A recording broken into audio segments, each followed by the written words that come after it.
네, 우리가 지금 마가복음을 함께 보고 있습니다. 마가복음에서는 예수님의 기적들이 굉장히 많이 소개되고 있죠. 그 예수님의 기적을 네 가지로 한번 분류해 보면 이렇게 분류해 볼 수 있을 것입니다. 첫 번째는 귀신을 쫓아내는 귀신 축출 기적들이 있습니다. 두 번째는 질병을 고쳐 주시는 기적, 그리고 세 번째는 먹을 것을 이렇게 베풀어 주시는 기적이 있습니다. 그리고 네 번째로는 풍랑을 잔잔케 하는 이런 자연현상을 다스리는 기적이 있습니다. 여기에서 네 번째 자연현상을 다스리는 기적을 빼고 나머지 세 개의 공통점은 뭘까요? 다 사람에게 향한 일입니다. 근데 이 기적을 예수님께서는 유대인에게만 베푸신 것이 아닙니다. 이방인에게도 동일하게 이 기적을 베푸시는 모습 우리가 살펴볼 수 있습니다. 특별히 오늘 본문 말씀이 포함되어 있는 이 갈릴리 3차 사역에 해당하는 마가복음 7장 24절부터 8장 10절까지 이 구절에 보면 세 가지 기적이 기록되어 있습니다. 그것도 우리가 앞에 살펴본 것처럼 1번, 2번, 3번이 다 담겨져 있어요. 첫 번째로 살펴볼 수 있는 것들은 수로보니게 여인의 딸 귀신을 축출했던 사건이었습니다. 두 번째는 오늘 본문 우리가 함께 살펴보고 있는 그 농아인, 듣지도 못하고 말도 제대로 할 수 없는 이 사람을 고쳐주는 사건입니다. 그리고 마지막으로 8장 1절부터 10절까지 나오는 그 사건은 무엇이냐면 떡 7개와 그리고 물고기 2마리로 4,000명을 먹이신 이 사건이 기록되어 있습니다. 이렇게 세 가지의 이적이 그대로 다 어디에서 이루어졌을까요? 유대 땅이 아닌 다 이방 땅에서 이루어졌음을 볼 수 있습니다. 여러분 잠시 한번 지도를 보겠습니다. 여러분 이 지도를 보시면 예수님께서 지금 두로와 시돈을 거쳐서 다시금 갈릴리로 온 이 지도입니다. 7장 24절에 수로보니게 여인을 만났던 두로가 저 지중해 쪽에 두로라고 써 있죠. 그 다음에 시돈을 거쳐서 다시 요단의 동쪽으로 거쳐서 이렇게 데가볼리 지역으로 해서 요단 동편에 동남편이죠. 정확하게 하면 그쪽에 도착을 하셨습니다. 여러분 이것이 데가볼리 지역이라고 말하고 있습니다. 여러분 데가볼리라는 말은 10개의 도시를 말하고 있거든요. 이 중에 데카가 숫자 10을 말하는 거고 폴리스가 도시를 말합니다. 그래서 10개의 도시라는 명칭을 가지고 있는 지역입니다. 이 지역은 요단의 동편 지역에 대부분 몰려 있습니다. 여기 보시면 색깔별로 이렇게 잘 정리가 되어 있죠. 우리가 지도 보는 법은 기본적으로 알고 계시죠. 여러분 보시기에 오른쪽이 동쪽이고 왼쪽이 서쪽, 위쪽이 북쪽, 아래쪽이 남쪽입니다. 그러니까 요단강을 중심으로 다 저 도시들은 어느 쪽에 있습니까? 동쪽에 있죠. 자, 저 도시들은 예전부터 있었던 것이 아니라 주전 323년, 그러니까 알렉산더 대왕이 죽고 난 뒤에 이 그리스 사람들이 알렉산더 대왕의 유지, 이 전 세계를 다 헬라화 시키자라는 이 유지를 받들고자 이 땅에 남았어요. 그럼 자기들도 살아야 될 것 아니겠습니까? 그래서 그곳에 도시를 세운 것들이 다 저 도시들인 거예요. 도시를 그리스 사람들이 세웠으니 어떤 형태로 도시를 세웠을까요? 그리스도 형식으로 세웠겠죠. 그러니까 그 도시에 결국은 그리스 신전도 만들고 음식도 자기네들이 먹는 음식 먹으니 누구와 마찰이 이루어질까요? 당연히 유대인들과 마찰이 이루어집니다. 종교적으로나 문화적으로나 사회적으로나 아예 물과 기름과 같은 이런 갈등이 계속해서 이루어졌습니다. 계속 그렇게 지내다가 나중에 주전 63년경에 로마의 폼페이 장군에 의해서 이 도시들이 다 점령을 당합니다. 로마 하면 모든 길은 다 로마로 통한다, 이런 말 우리가 들어보셨지 않습니까? 로마는 길을 중시하다 보니 이미 도로가 잘 닦여 있는 이 10도시들을 한 대로 묶어서 그 다음부터 데카폴리스라고 부르기 시작한 거예요. 여전히 이 도시는 도로를 통해서 무역이 발달하고 그리고 물동량이 넘쳐나면서 부유한 도시로 성장했습니다. 지금으로 말하면 정말 신도시인 거죠. 문화가 발달하고 경제가 발달하고 그리고 전략적인 군사적인 요충지이기도 했고, 그러나 이렇게 발달한 도시지만 여전히 유대인의 입장에서 보면 이방 땅이고 이방인의 도시고 여전히 유대인과 갈등이 많은 도시였습니다. 그런데 이 도시에서 예수님께서 기적들을 행하신 거죠. 그것도 앞에 살펴본 두 번째 농아인의 농아인을 치유해 주신 그런 이적을 베푸신 것입니다. 이 데가볼리에서 예수님은 듣지도 못하고 말도 제대로 할 수 없는 이 농아인을 고치시는 두 번째 이적을 우리가 함께 살펴보면서 그 기적 안에 담겨져 있는 의미가 무엇일까, 우리 본문을 함께 살펴보면서 은혜 나누는 시간 되길 바랍니다. 첫 번째로는 복음을 만나야 한다라는 것입니다. 우리 32절 말씀을 우리가 함께 한번 읽어보도록 하겠습니다. 사람들이 귀 먹고 말 더듬는 자를 데리고 예수께 나와 안수하여 주시기를 간구하거늘 이라고 말했습니다. 자, 사람들이 농아인을 복음 그 자체이신 예수님께 모시고 나왔습니다. 그렇죠? 그러니까 자기 스스로 나온 것이 아니라 사람들이 데리고 나왔다고 그랬어요. 그럼 이것은 마가복음 2장에 나오는 중풍병자의 사건과 많이 닮아 있습니다. 중풍병자도 그 스스로 움직일 수 없으니 친구들이 데리고 왔잖아요. 근데 예수님 앞에 접근조차 하지 못하니까 지붕을 뚫고 상에다 매달아 내려서 고쳐달라고 얘기를 했습니다. 지금 이 농아인도 자기 스스로 나오지 못하니까 사람들이 데리고 와서 예수님 앞에 이 사람을 데리고 왔고 예수님 앞에 안수해달라고 요청했습니다. 자, 농아인이 스스로 예수님 저 좀 고쳐주시오라고 했습니까? 아니죠. 사람들이 와서 그렇게 요청했다라는 것입니다. 지금 이 농아인은 예수님이 어떤 분인지 제대로 알지 못했습니다.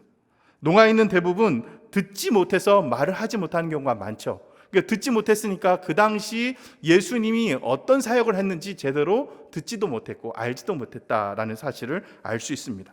당시 예수님의 치유와 구원 사역이 정말 마치 발 없는 말이 천리 가듯이 그 복음의 소식이 폭발적으로 온 동네에, 유대 온 땅에, 또 이방 땅까지 퍼져나가고 있었는데 이 농아인은 그 소식을 제대로 알지 못했다는 것입니다.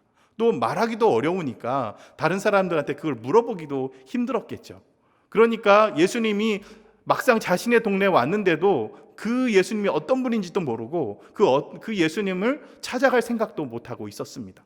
그런데 사람들이 와서 그 농아인을 예수님께 데리고 갔죠. 이 정도면 이 사람들이 이 농아인과 굉장히 친분이 있다라는 것을 우리가 생각해 볼 수 있습니다. 중풍병자의 친구처럼 그렇게 절친들이거나 아니면 아주 각별한 사이였을 거라고 우리가 생각해 볼 수 있죠.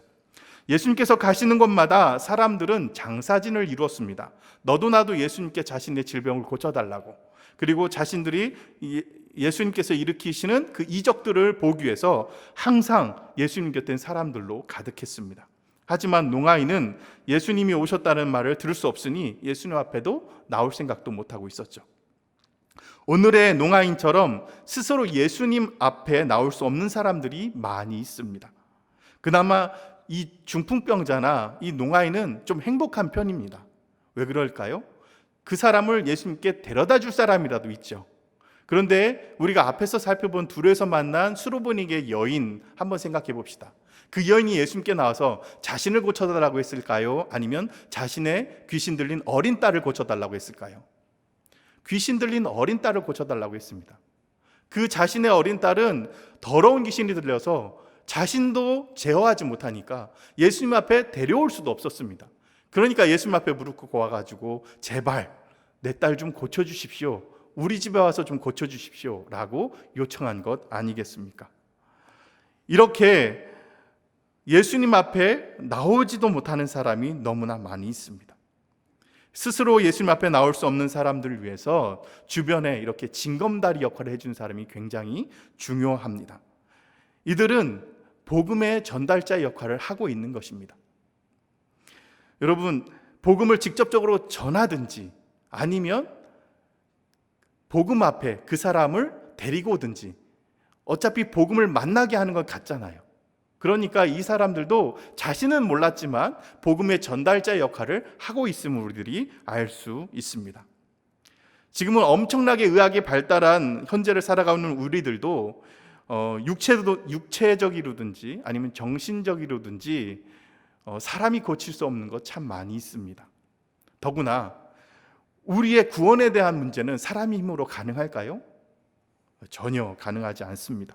오직 복음 대신 예수 그리스도만을 만나야 고칠 수 있고 해결받을 수 있는 문제인데 스스로 예수님 앞에 나올 생각을 못하는 사람이 있습니다. 그리고 나오지 못하는 사람도 있고요. 또한 나올 생각조차 하지 않는 사람들이 있습니다. 이런 사람들에게 우리가 해야 될 일이 무엇이겠습니까?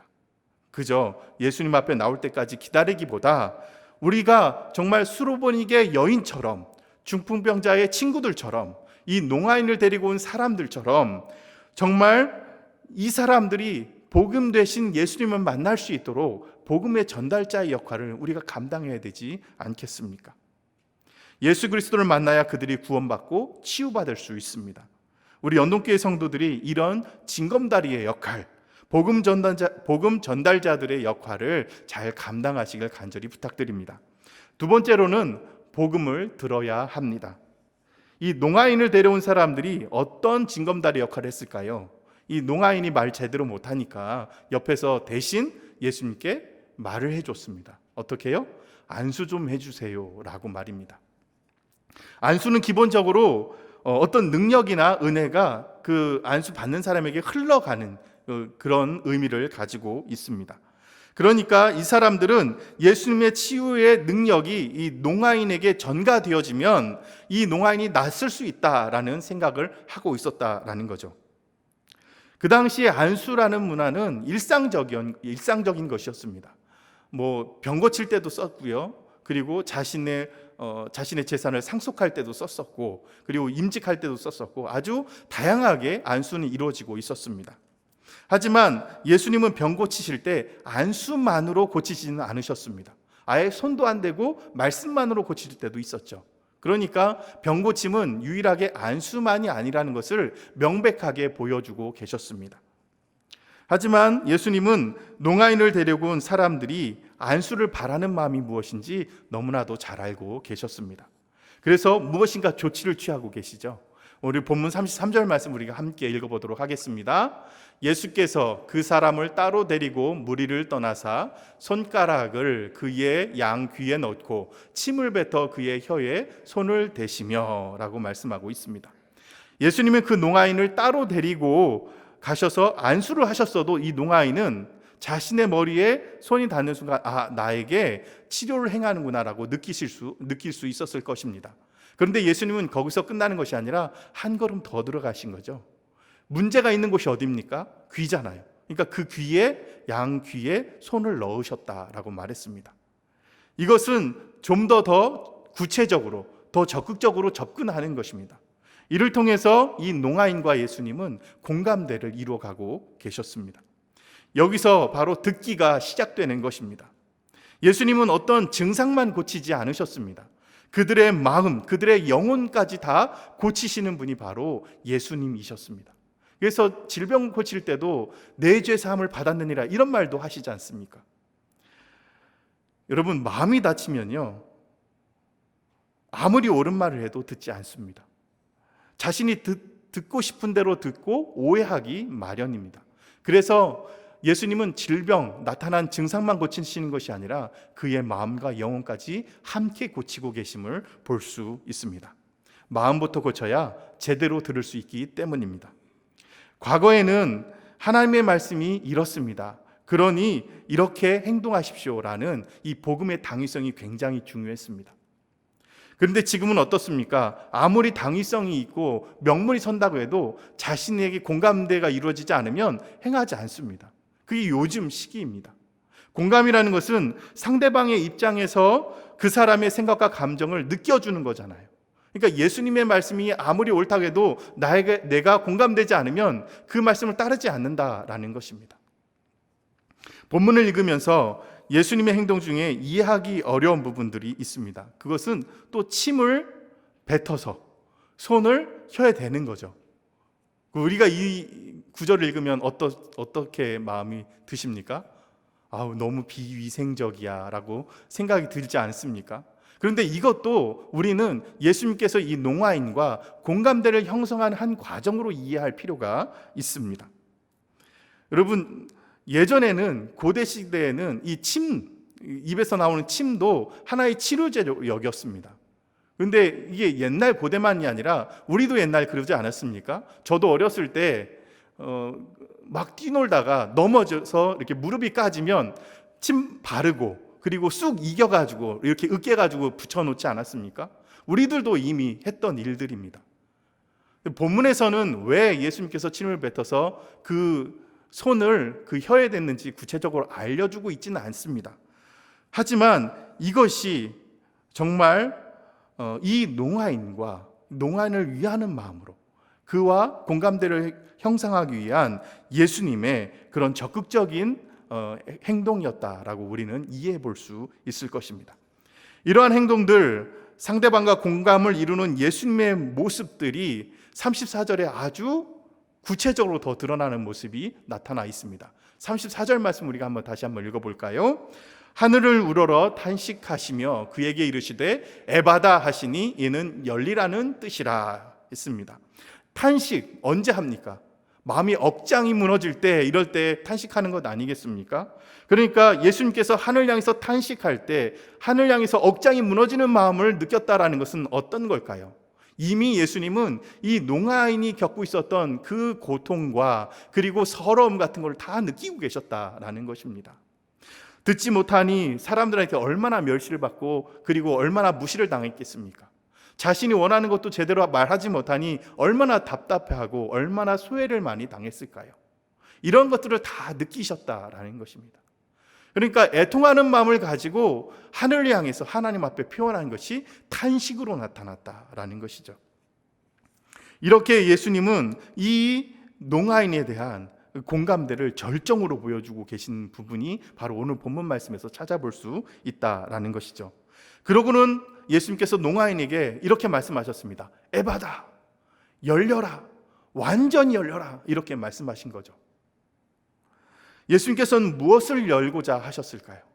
기본적으로 가장 먼저는 듣지 못하는 귀를 열려고 하셨을 것입니다. 두 번째로는 그가 정말 듣지 못해서 받았던 그 서러움들, 사람들에게 상처받았던 그 꽁꽁 싸매져 있던 그 마음도 열어 놓으시려고 하셨던 것인 겁니다. 그리고 또한 듣지 못해서 사람들과 관계를 제대로 맺지 못해서 이 관계가 단절되어지고 어려웠던 그 인간관계도 열어버리려고 하셨던 것이죠. 여러분, 이렇게 예수님께서는 에바다 이 한마디로 농아인이 가지고 있었던 그 답답했던 인간관계부터 그리고 육신의 질병까지 모두 다 열어버리시는 모습을 볼 수 있습니다. 농아인은 지금껏 예수님이 강론하시는 말씀을 단 한 번도 들은 적이 없습니다. 그렇죠? 귀가 이미 들리지 않으니 한 번도 들을 기회가 없었습니다. 그럼에도 불구하고 예수님의 이 공감 가득한 치유하심 때문에 복음을 듣게 되는 것입니다. 예수님은 우리를 있는 그대로 받아주시고 또 우리의 상황을 공감해 주시는 분이십니다. 우리를 공감해 주시는 그 복음을 드릴 때 주님께서 우리의 얽혀있는 그 인생의 문제들을 활짝 열어주실 줄 믿습니다. 세 번째로 복음을 전해야 합니다. 본문 35절 말씀 우리가 함께 읽어보도록 하겠습니다. 그의 귀가 열리고 혀가 맺힌 것이 곧 풀려 말이 분명해졌더라. 이제 귀가 열리고 혀에 맺힌 것이 풀려져서 말을 분명하게 할 수 있게 되었습니다. 그동안 듣지 못해서 소리를 제대로 내지 못해서 뻣뻣해졌던 그 혀가 이제 부드러워져서 이제 어떤 말도 할 수 있게 되었습니다. 지금껏 듣지 못했으니 마음껏 듣고 싶을 것이고요. 지금껏 말하지 못했으니 마음껏 말하고 싶을 것입니다. 그런데 그런 사람에게 예수님께서는 이렇게 당부하셨습니다. 36절 말씀인데요. 예수께서 그들에게 경고하사 아무에게도 이르지 말라 하시되 경고하실수록 그들이 더욱더 널리 전파했다라고 말했죠. 예수님께서 명령하신 것이 무엇입니까? 경고하신 것이 무엇입니까? 아무에게도 이 일을 알리지 말라입니다. 예수님께서 이제 막 말을 하게 돼서 너무나 기쁘고 누구라도 붙잡고 얘기하고 싶은 그 사람에게 아무에게도 이르지 말라. 이 말이 과연 이루어질까라고 예수님도 생각하셨을까요? 그리고 한 사람이라면 그나마 좀 가능하겠지만 이 농아인을 데리고 온 사람들도 있잖아요. 그러니까 한 사람이라면 어떻게 할 수 있는데 이미 여러 사람인데 그것을 과연 막을 수 있었을까요? 그럼에도 불구하고 예수님은 제발 말하지 말라 했습니다. 어떤 의미가 있을까요? 성경학자들이 이렇게 말합니다. 예수님이 이적을 너무 많이 행하시니까 사람들이 예수님이 왜 이 땅에 오셨는지를 생각하기보다 이적에만 관심을 가질까 봐 말하지 말라고 했을 것이다 라고 해석을 합니다. 하지만 분명한 것은 이 마가복음은 본문에서 이 이적을 행한 것을 널리 알리고, 그리고 이적을 행한 것을 다른 사람에게 알리는 것을 죄악시하고 있지 않습니다. 그리고 경계하고 있지 않습니다. 오히려 더 좋은 것이라고 얘기하고 있습니다. 근데 이것을 통해서 오히려 더 예수님의 사역을 분명히 알려주는 것이라고 말하고 있기 때문에 결코 예수님께서 이것을 알리지 말라고 했다고 해서, 그것을 알리지 말라고 했던 부분들을 어기고 알렸다고 해서 그것이 죄악된 일은 아니었다는 것을 살펴볼 수 있습니다. 이미 예수님도 5장에서 데가볼리 지경에 있는 이 거라사 지방에서 군대에 귀신 들렸던 사람을 고쳐주고, 이 고침받은 사람이 예수님과 함께 한다고 했을 때 예수님이 뭐라고 하셨습니까? 집에 돌아가서 주께서 내게 행하신 것들을 가족에게 알려라. 이번엔 아예 알리라고 얘기하신 적도 있습니다. 그러니 이 사람들이 가서 제발 알리지 말라고 경고하면 경고할수록 가가지고 말할 수밖에 없는 것이죠. 본문이 예수님께서 거듭되는 경고에도 불구하고 이렇게 널리 전파한 모습을 우리는 어떻게 이해해야 하겠습니까? 여러분, 우리가 좀 기분 좋은 일들을 경험했다면 즐겁잖아요. 그러니까 누가 뭐라 하지 않아도 즐겁게 콧노래가 나오고 기분이 좋습니다. 그러면 그 모습을 보면 사람들이 뭔가 좋은 일 있나 보다 싶어서 뭔가 좋은 일 있어? 라고 물어볼 수 있죠. 그러면 좋은 일을 자기만 간직하고 싶어서 그런 일이 있어? 라고 넘어갈 수 있습니다. 그런데요, 너무나도 기쁜 일을 경험하면 어떻겠습니까? 자기 스스로도 주체하지 못합니다. 누가 물어보지도 않았는데 먼저 가서 너 이거 알아? 라고 아예 대놓고 물어보는 경우가 너무 많이 있지 않습니까? 그러니까 이 농아였던 사람과 그를 데리고 왔던 사람들이 이렇게 기쁨이 넘쳐났다라는 것을 우리가 생각해 볼 수 있는 것입니다. 본문 37절 말씀 우리가 함께 보겠습니다. 사람들이 심히 놀라 이르되 그가 모든 것을 잘하였도다. 못 듣는 사람도 듣게 하고 말 못하는 사람도 말하게 한다 하니라. 이렇게 말하고 있죠. 농아했던 사람과 함께 갔던 사람들이 자신들에게 일어났던 일들을 그대로 전달하는 이 복음 전달자의 역할을 감당했을 때 그 소식을 들은 데가볼리 사람들이 어떤 반응이었습니까? 심히 놀랐다라고 했습니다. 그러면서 그가 모든 것을 잘하였다라고 평가를 하고 있습니다. 심히 놀라서 모든 것을 잘하였도다. 여러분, 이 말에 어떤 것이 생각납니까? 하나님께서 이 세상을 창조하시고 특히 사람을 창조하시고 맨 마지막에 심히 좋았더라. 이 말하고 굉장히 비슷한 뉘앙스를 가지고 있습니다. 그러니까 예수님께서 이적을 행하신 것들은요, 단지 질병을 고친 것이 아니라 그 사람들이 가지고 있던 죄악으로 말미암아 어그러졌던 그 모습들을 하나님께서 창조하신 그 모습으로 회복시켜 나가는 것들이 예수님이 기적을 행한 목적 중에 하나라는 것을 우리가 살펴볼 수 있습니다. 농아였던 사람의 일행은 이런 목적과 의도를 알고 정한 것은 아니었을 것입니다.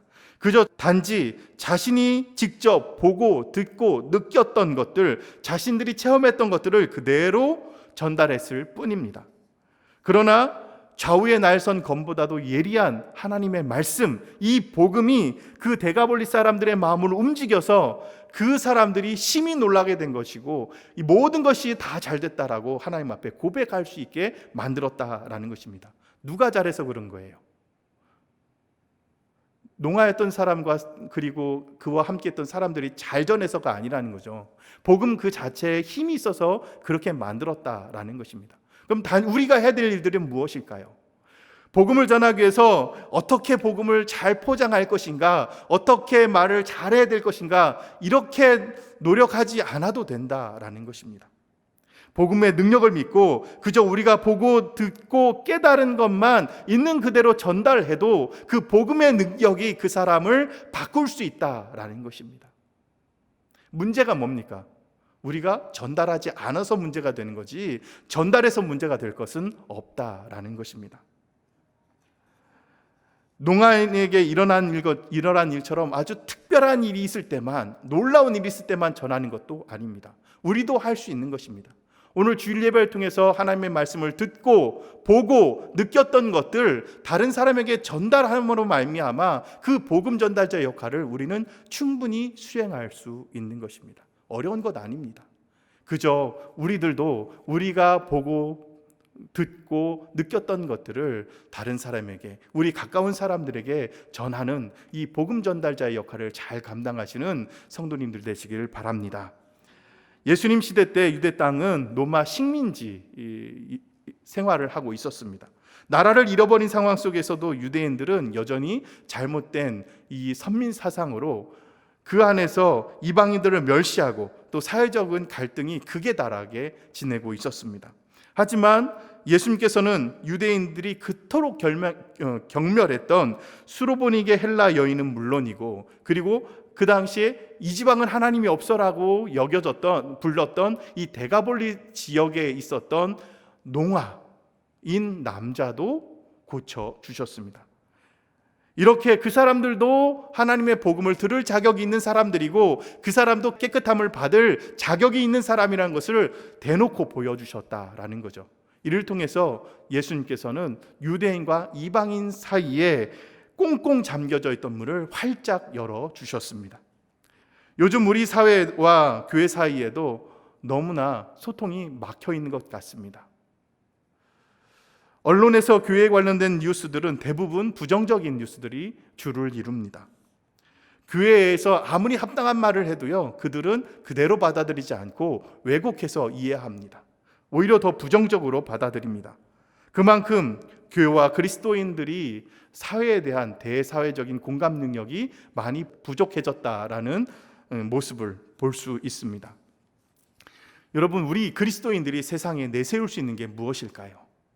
우리의 재산입니까? 우리의 명예입니까? 우리의 지위입니까?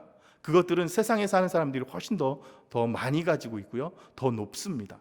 우리가 자랑할 것 그런 것 아닙니다. 우리 그리스도인들이 세상에 대해서 자랑할 수 있는 것, 내세울 수 있는 것은 유일하게 복음뿐입니다.